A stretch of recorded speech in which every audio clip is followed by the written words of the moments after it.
All right, so my name is Dan. I go by DTM. That's my artist name, DeltaTangoMike. I've been a working artist for a long, long time, and I always wanted my destiny to be art. I don't want to do anything else. I don't like doing anything else. And I don't like schoolwork. I don't like regular jobs, because just growing up, just drawing was my thing to do for myself. And I actually grew up with one brother, and he liked to draw too. So we kind of just that was our thing, to stay out of trouble and not run around the streets. In any case, I was born and raised in East LA, and growing up as a little kid in the 80s, 70s, and 80s in LA, all you see in your neighborhood is murals, lots of murals. And half of them are gone now, but there's new ones all the time. The ones that I remember, they're gone. But what I saw on the murals were images of Aztec history, mythology, and then the plight of the migrant worker, stories of Chicanismo, and times when Mexicans had to band together to get social change to happen. And so growing up, you see all these images all the time, and then you realize you learn more about your culture. And as you get older, you find out, I lived in Mexico as a kid I was 8 to 13. You find out that Mexicans are very proud of being Mexican. We're all proud of being somebody, somewhere, but there's something about the long history and mythology of gods that still lives within you, in your culture, in your society, to the point where in Mexican money, there's Aztec Gods on it, on the coins. And it's like, and then of course the flag, it has an eagle, it has the eagle and a snake, and that's part of a myth of how the city of Mexico was founded, and a long time ago in the 1200s. And so I took it all in, and then it happened that when I was second or third grade in Mexico City, I had a teacher who loved to tell stories. We were learning history, but he would actually play out some of the things that happened in history. One example, when the Spanish came and they fought the Aztecs and conquered Mexico, the teacher told us a story about how the emperor who was current at that time was given in to the Spanish and allowing them to do stuff. And his nephew, the emperor's nephew, he was next in line. He did not like that. He didn't like any of that. So what he did was, the nephew, at some point during one of the speeches, he threw a rock at one of the Spaniards who was on stage getting the okay from the emperor Moctezuma. And so the teacher, he was sitting there and he went like this and all of that. He was actually acting things out. And I'm a visual person, and I was like, yeah, that's cool. You're watching a movie, instead of just hearing about history and reading about it and learning dates and who did what, it felt like, I can see it happening. And then during those times, as a kid, I also came across a comic book, and it was talking about Aztec stories.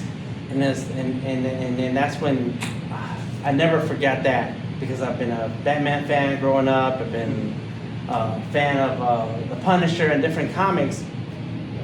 I was like, wait a minute, so you're saying that we can have this historical stuff that's from mythology or real or not, whatever, and then dress it up in this other form and tell stories. And so it wasn't until I was grown, doing tattoos and just drawing whatever, that I realized, you know what, I'm Mexican, I have a rich history, cultural history. A lot of Mexicans from LA draw Mexican stuff. And I said, well, I guess I have to do some Mexican stuff too. But I want it to be different, similar but different. And as an artist, you grow up in the beginning you grew up just drawing and you draw whatever you feel like, but as you get older and mature into your skills and your talent, you realize that maybe my art should say something. Maybe my art should stand for something. Maybe when people look at my art, they should think of something. Something should happen. And so that's when I went back to my childhood and said, wait a minute, those comics were cool. And I found them. I found the digital versions of them. But I thought to myself, those are cool. I think I should do that. I think I'm going to remodel, what's the word? Visualize, revamp the way the Aztec art is and how it looks. And so I think it was 2014, I forget exactly when it was, that Wonder Root paid me some money to draw 20 or 30 paintings. And but they were simple, kind of like these little ones right here. And so I thought to myself, I'm gonna make something that is stands out from whatever else they've been doing, and because every year they would hire artists to work on collections. And I said, let me bring in the Chicano, the Mexican, all of it together. And so I started calling it Azteca Moderno, so modern Aztec, and it's just a modern look into something that's from way back. And so I started to do that. So I just draw them in a way where they look like comic book heroes or just characters that came off the page, and there's a story. And so this one's called La Familia, and they're just several Aztec gods, and you can take a coloring book, and all of them are in one of these pages. And so there's a pantheon of hundreds of gods, but there's something about these gods where, depending on what time period and what kind of story was happening, they have a different name, and it's still the same god. Kind of, and this is what I like about these stories. It's kind of like us when we were little kids, and I have 8-year-old and 4-year-old grandchildren. We call them have nicknames for them, right? And then as they get older and they get to school and they're teenagers, they want to be called something else. They have a nickname they want. And then by the time they get grown, you cashing checks, you need your name to be written the proper way in the check and stuff. And that's how the gods work. Like, they're different time periods of their existence that they have a different purpose. And it's the same God. So not all of these are different, but there's many different versions of them that look different depending on what's happening. And so what I decided to do was try to find the gods where they have the story that I like, that means something to me, and then say, okay, this is the version of the god that I'm going to draw and paint.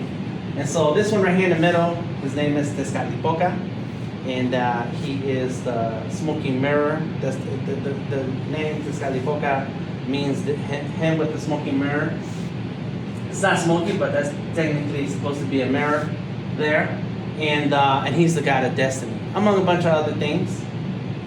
But basically, in the Aztec world, the obsidian rock, the black obsidian rock, was shiny to the point where you can use it as a mirror.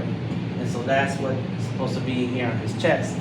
And the god of destiny is the person, and because he wears a mirror, that means that when you look in the mirror, you are looking at who is in charge of your destiny, which is yourself. So I made half of that stuff up in my head about what it means to me. And so he's become my god. So I have him tattooed on my arm right here. I did that a long, long time ago. And so I picked these stories that I've read and heard about these Aztec gods, and picked the gods that I like, and those are the ones you're gonna see around here. And they have different versions of themselves, but this is the version that I like, and it's become more popular in our culture as Mexicans. Quetzalcoatl, he's the god of creativity, and so that's the one that's in the coin. Because this is right here.